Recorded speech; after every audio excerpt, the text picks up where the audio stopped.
अगर आप फोटोसिंथेसिस और माइटोकॉन्ड्रिया से आगे ही नहीं बढ़ पा रहे हो तो ये वीडियो आपके लिए है। या आप वो बच्चे हो जिसने मैथ्स के डर से बायो चुनी और अब ओवरवेल्म हो गए हो कि इतना सारा एब्स्ट्रैक्ट कॉन्सेप्ट कैसे समझें, तो भी ये वीडियो आपके लिए है। दरअसल ये वीडियो उन सभी बच्चों के लिए है जो बायोलॉजी को एक हाई स्कोरिंग सब्जेक्ट बनाना चाहते हैं, टॉपर्स की तरह। अब चाहे आप क्लास 11th में हो या 12th में बोर्ड्स के लिए रेडी हो रहे हो या नीट एग्जाम के लिए, ये वीडियो आपको आने वाले महीनों में बायो मास्टर करने में हेल्प करने वाली है। तो एंड तक देखना और मेरी कही हुई बात को बिल्कुल कंसिस्टेंटली फॉलो करना। अगर आप इतना करने के लिए रेडी हो तो आगे वीडियो में मैं जो आप लोगों को बताने वाली हूँ, इससे आप डेफिनेटली 100% बायोलॉजी में इंप्रूव करोगे। तो अगर रेडी हो तो अभी कमेंट में आई एम रेडी लिख दो। अब चलो पॉइंट पर आते हैं। सबसे पहले क्या करना है उस पे बात करते हैं। तो सबसे पहले start with a study plan. यही वो स्टेप है जो आपकी आधी दिक्कत कम कर देगा। अगर आपको नहीं विश्वास हो रहा है ना,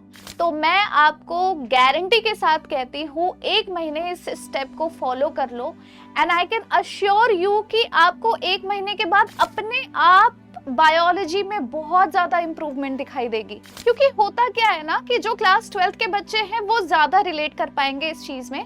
जब भी हम एक छोटी सी चीज भी स्किप कर देते हैं तो बायोलॉजी में ना चीजें पाइल अप होने लग जाती है और एंड तक आते आते वो इतना हैवी बन चुका होता है कि बच्चों को वो बहुत बड़ा पहाड़ जैसा लगने लग जाता है। फिर इतना कुछ कवर करना पड़ता है कि हम ट्रैक लूज कर देते हैं, जिसके वजह से आगे चलकर हमें चीजें रिपीट करनी भी पड़ जाती है। तो सही प्लानिंग कैसे करें? सबसे पहले अपने सिलेबस को गो थ्रू करो और एक बार 1 घंटा बैठकर पूरे सिलेबस का ओवरव्यू ले लो कि मई में कितने चैप्टर्स करने हैं, फिर जून में कितने चैप्टर्स करने हैं and so on for each and every month. यानी डिसाइड एन एंड गोल और उसे कंप्लीट करने के लिए उसे माइक्रो चंक्स में डिवाइड कर दो। छोटे छोटे चंक्स में जब डिवाइड करोगे ना, वो काफी इजी हो जाता है टू अचीव। उस गोल को कंप्लीट करना, अकम्प्लिश करना बिकम्स वेरी इजी। एक गोल डेली होगा, उसके बाद वीकली, उसके बाद मंथली, ऐसे करते करते आप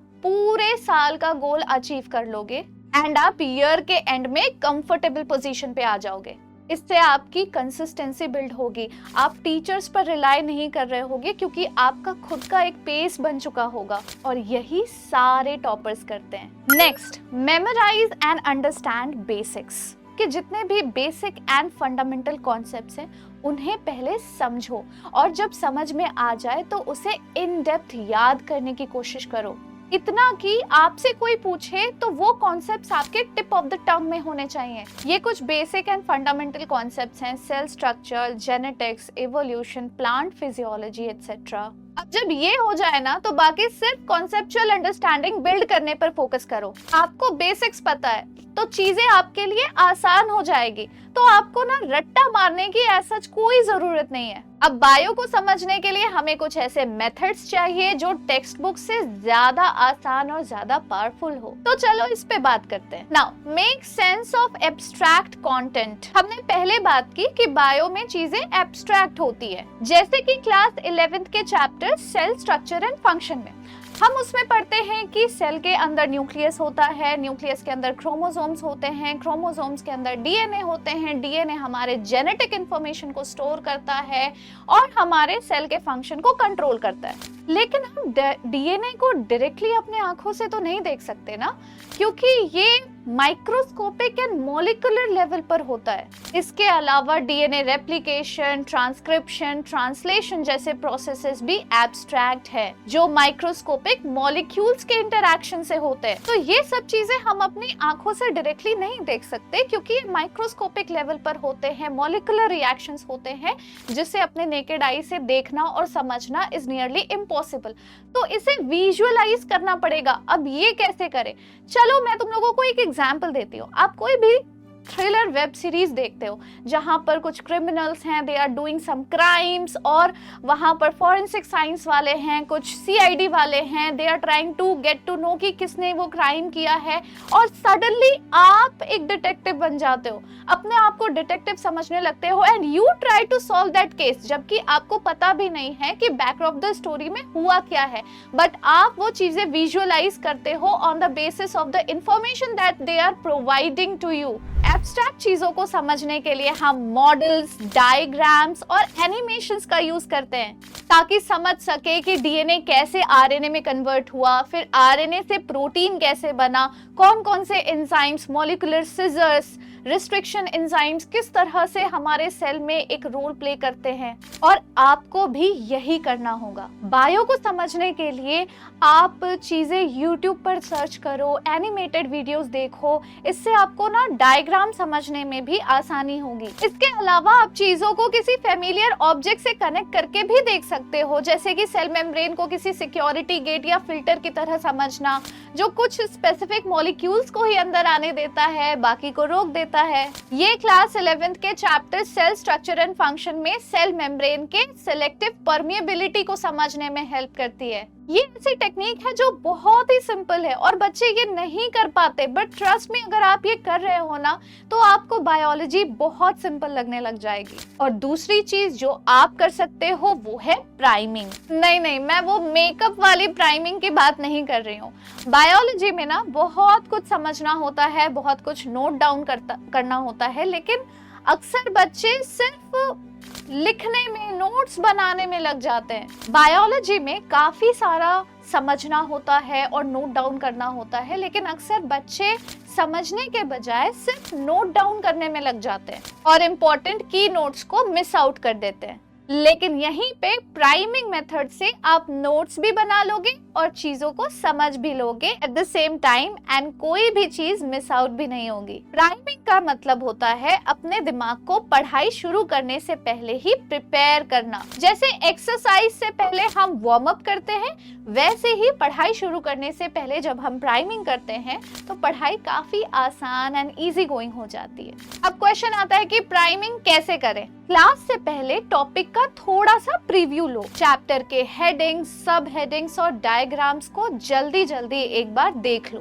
इससे आपको पता चल जाएगा कि आपको क्या पढ़ना है और आपका दिमाग इसके लिए बिल्कुल रेडी हो जाता है। फिर नोट्स बनाने से पहले आस्क योरसेल्फ फ्यू क्वेश्चंस। मुझे इस टॉपिक के बारे में क्या पता है, मुझे क्या सीखना है, ये टॉपिक क्यों इम्पोर्टेंट है। इससे आप इफेक्टिवली नोट्स भी बना पाओगे, जो इम्पोर्टेंट है सिर्फ उसे नोट डाउन करोगे जो रेलेवेंट होगा। प्राइमिंग के बिना ना आपको पूरी चैप्टर ही इम्पोर्टेंट लगेगी और उसके बाद नोट डाउन के टाइम पर जब तुम रायता फैलाओगे वो आपको बाद में खुद ही नहीं समझ में आएगी। अब एक एडिशनल प्राइमिंग टिप आपको बता देती हूँ जो क्लास 12th के बच्चों को ज्यादा यूजफुल होगी अगर आपका क्लास 11th उतना अच्छा नहीं गया है तो आपने जो क्लास 11th में पढ़ा है उसको क्लास 12th के चैप्टर्स पढ़ने से पहले गो थ्रू करना होगा। जैसे अगर आप क्लास 12th में मॉलिक्यूलर बेसिस ऑफ इनहेरिटेंस पढ़ रहे हो तो आपको क्लास 11th का बायो मॉलिक्यूल्स पढ़ना होगा। इससे आपको ना बेसिक अंडरस्टैंडिंग बहुत अच्छे से क्लियर हो जाएगी, because all those molecules are being repeated in that particular chapter, तो आपको वो काफी रिलेटेबल भी लगेगा। तो अब इसी के साथ अपने अंदर एक हैबिट बिल्ड कर लो कि किसी भी नए चैप्टर को शुरू करने से पहले आपको ये प्राइमिंग मेथड अप्लाई करनी है, ये टेक्निक फॉलो करना है, और उसके बाद आपको वो पूरा चैप्टर बहुत ही इजीली एक फ्लो में जाता हुआ दिखेगा। आपको लगेगा ही नहीं कि थोड़ी सी भी प्रॉब्लम आ रही है। इसके साथ ही अपने अंदर एक हैबिट बिल्ड कर लो कि हर स्टडी सेशन से पहले आपको 3 से 5 मिनट ये प्राइमिंग वाला स्टेप कंप्लीट करना है। ये बहुत ही छोटा सा स्टेप है, लेकिन ये बायोलॉजी को मास्टर करने में बहुत मदद करेगी। लास्ट जो चीज आपको फॉलो करनी है बायो मास्टर करने के लिए वो है 24 hours note taking rule. Biology में बहुत सारे डिटेल्स और टर्म्स होते हैं जिससे क्लास में आप जल्दी जल्दी में मिस कर देते हो या फिर ठीक से लिख नहीं पाते और आपके नोट्स स्क्रिबल्ड लगने लगते हैं और इसको कुछ टाइम बाद देखो तो कुछ समझ ही नहीं आता कि क्या लिखा था, क्या लिखना है, क्या लिखा हुआ है। इमेजिन अगर ऐसा आपके साथ हो गया तो आपकी पूरी मेहनत जो आपने नोट टेकिंग में लगाई वो सब जीरो पर आ जाएगी और आपका टेस्ट एंड बाकी एग्जाम्स अच्छा नहीं हो पाएगा।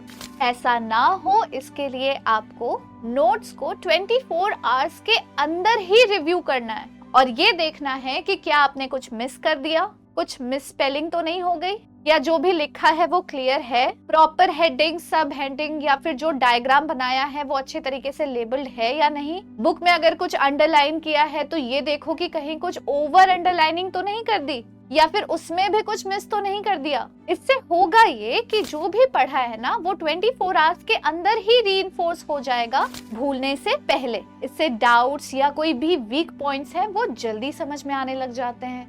एग्जाम के टाइम पर क्लियर और रेडी नोट्स मिलते हैं। तो हर दिन पढ़ाई के बाद अपने बायोलॉजी नोट्स को 24 घंटे के अंदर रिव्यू करने की हैबिट बना लो। तो दिस वाज इट। अगर आप मेरी बताई चीजें इम्प्लीमेंट करते हैं तो गारंटीड 1 महीने के अंदर ही आप बायोलॉजी में इम्प्रूव करने लगोगे और by the end of the year आप अपने सिलेबस कंप्लीशन के गोल को इफेक्टिवली अचीव कर लोगे और कॉम्पिटिटिव और बोर्ड एग्जाम में बिना किसी डाउट के हाई स्कोर कर पाओगे। आई होप आपको ये वीडियो पसंद आई होगी और अगर आपका जवाब हाँ है तो प्लीज जाने से पहले एक लाइक कर देना एंड अपने बायोलॉजी वाले क्लासमेट्स के साथ शेयर कर देना। अगर आप नए बच्चे हो तो सब्सक्राइब करना मत भूलना। See you in the next. Thank you so much.